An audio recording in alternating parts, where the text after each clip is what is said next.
Hey everybody, Dana Shoaf, editor of Civil War Times Magazine, back here with Melissa Wynn, director of photography.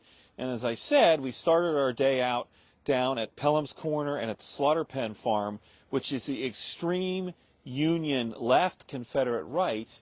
And now we are at the foot of the notorious Marye's Heights, which was the object of the Union troops attacking on the right flank of the Union Army. And of course, this Battle of Fredericksburg takes place from the 11th of December to the 15th, chronologically, with the river crossings on the 11th and the 12th. The main battle, which we're celebrating the 160th anniversary of that today, was December 13th. And then there's the aftermath on the 14th, and then Major General Ambrose Burnside, commander of the Army of the Potomac, withdraws on the 15th. So it's a prolonged fight. It's a much larger battlefield than you might expect. And the most noteworthy topographical feature is the sunken road here at the base of Marye's Heights. And you can see the famed stone wall that lined the road here, which Confederate troops used as a natural entrenchment to repel wave after wave of attacking Union soldiers. Remember, this is sort of supposed to be a secondary effort to what Burnside thought should be the main effort. Got a car coming here, which was down to our left. So this was sort of kind of initially pin Confederate troops in place while those attacks took place. But this end of the battlefield takes on a life of its own. So we've got a help here. This is Pete Maugle, park ranger at the National Park Service. And of course, this is National Park Service property. God bless the National Park Service. I can't say that enough. We've interacted with them a lot on these videos. We appreciate the Park Service and the way it preserves and protects these important landscapes. And so Pete's been here about 10 years. Yes. Mm-hmm. And so he knows this really well. So he's going to help tell us the story about what happened right here at the Sunken Road. And then also we're going to go over and see some other sites as well. So the house, let's start with that. Right here, this is the Innes house, right? Pete, you want to tell us a little bit about that? Yeah, sure. So yeah, this is a witness to the battle, more or less, being that they had to do a lot of repairs to it afterwards. Obviously, this being at a point that saw a lot of action and fire, it was probably looking like Swiss cheese by the time the battle was done. The Innes family rented this from Martha Stevens, who was living in the adjacent home.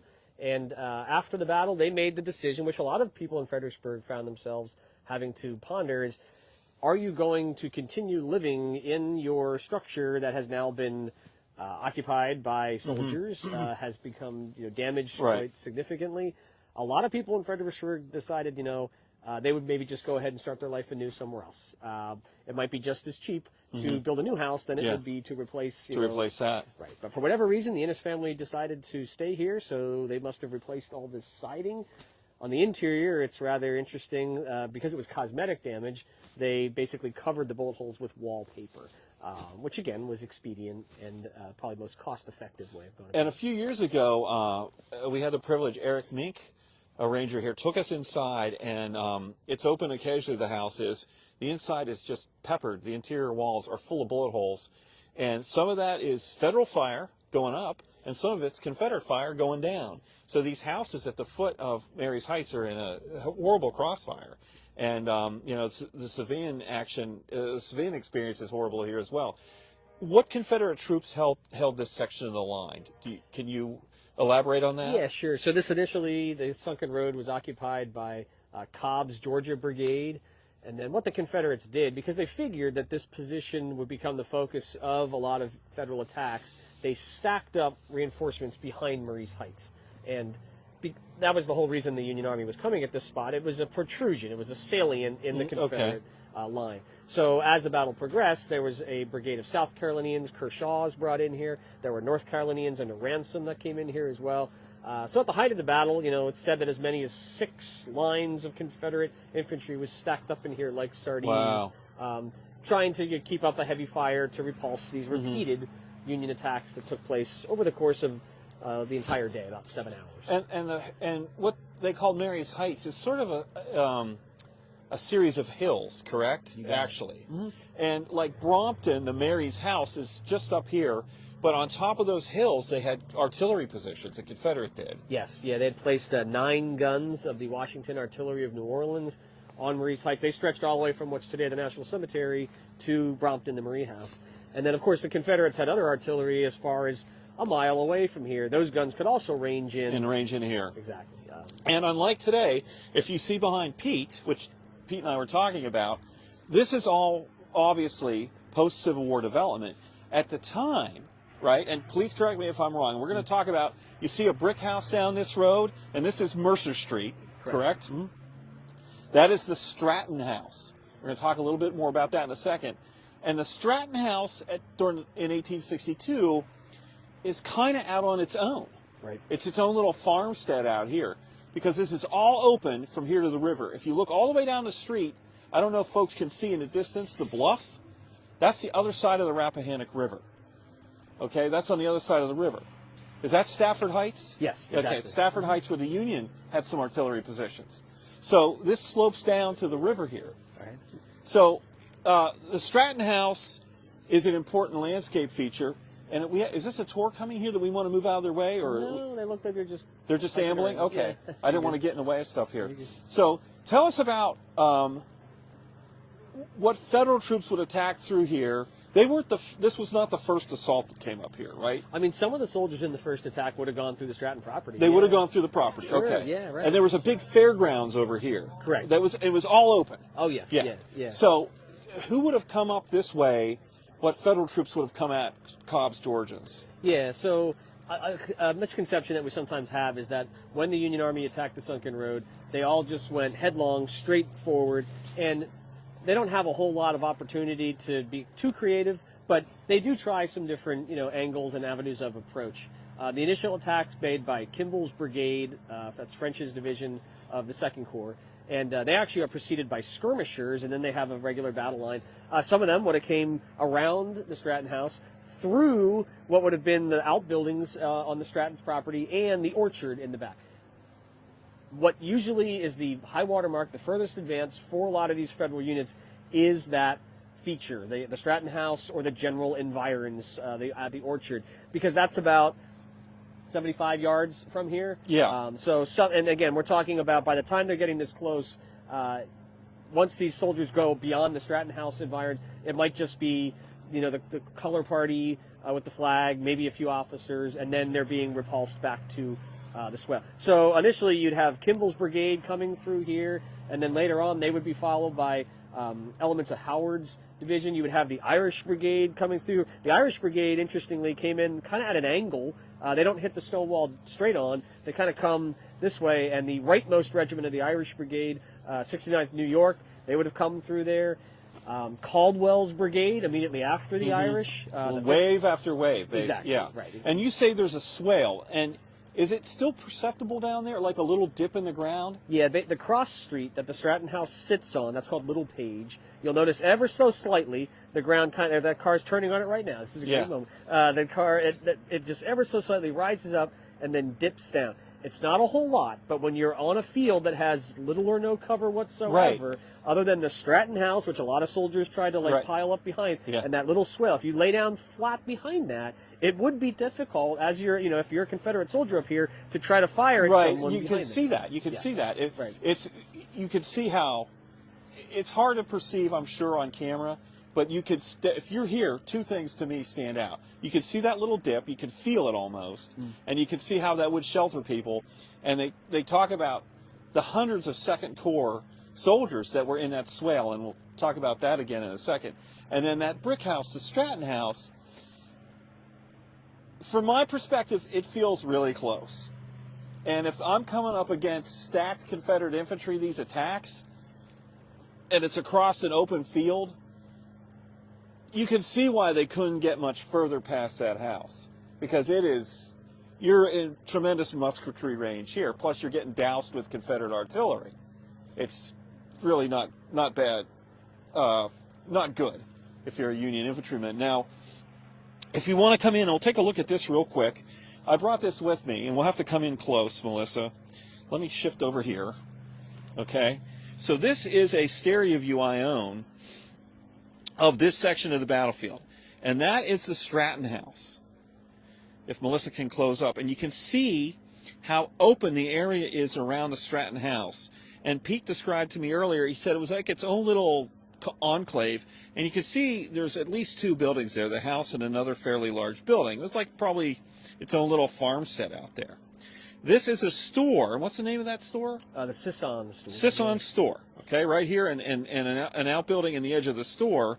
And this stone wall, if you can kind of follow me, this is an original section of the stone wall. Come on over here. All right. That one. Yeah, we're just walking here. Gotcha. So this is original. That's reconstructed.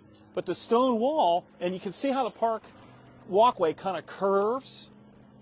And that store would have been sitting kind of on that curve.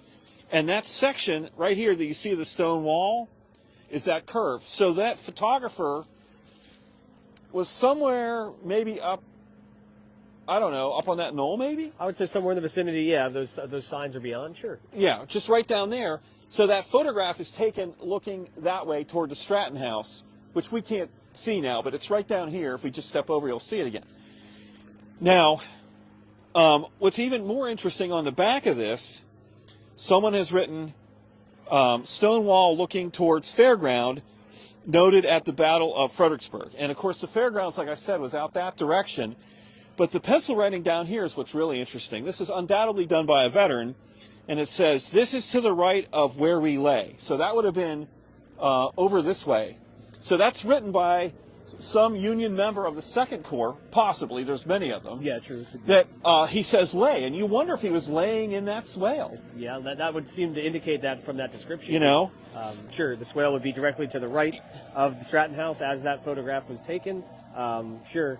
Yeah, it could be. I mean, but it could be members of, like you're saying, Humphrey's division. Yeah. I mean, there's 30,000 Union troops that come across that field. Amazing. So, yes. And then he continues, the wounded who crowded to this large brick house, meaning the Stratton house, beggars all description, so I was told. Because he can't probably see exactly where he is. He's pinned down. Yeah.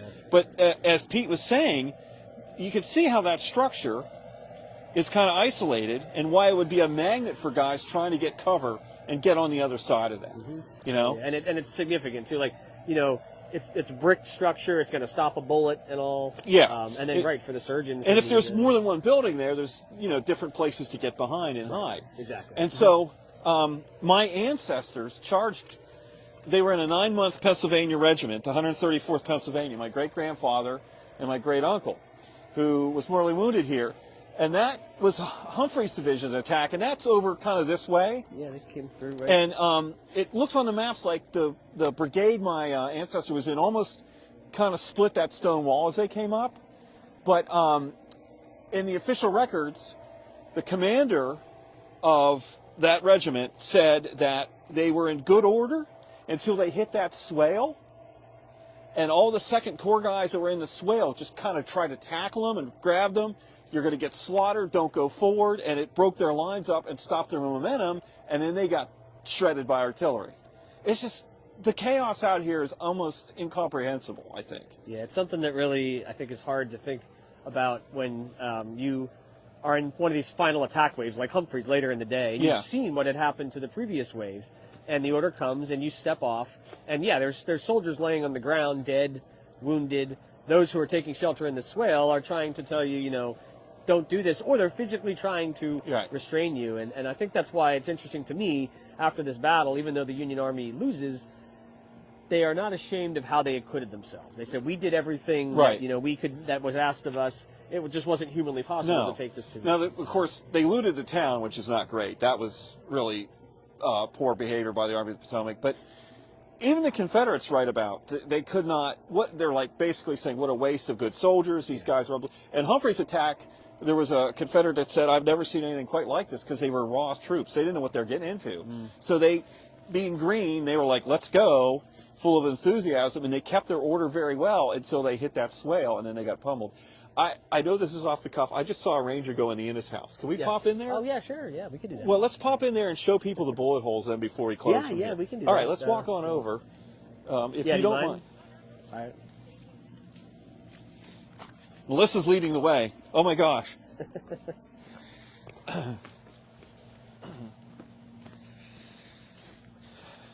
Go ahead, and I'll let you... We'll get you into the best room here. All right.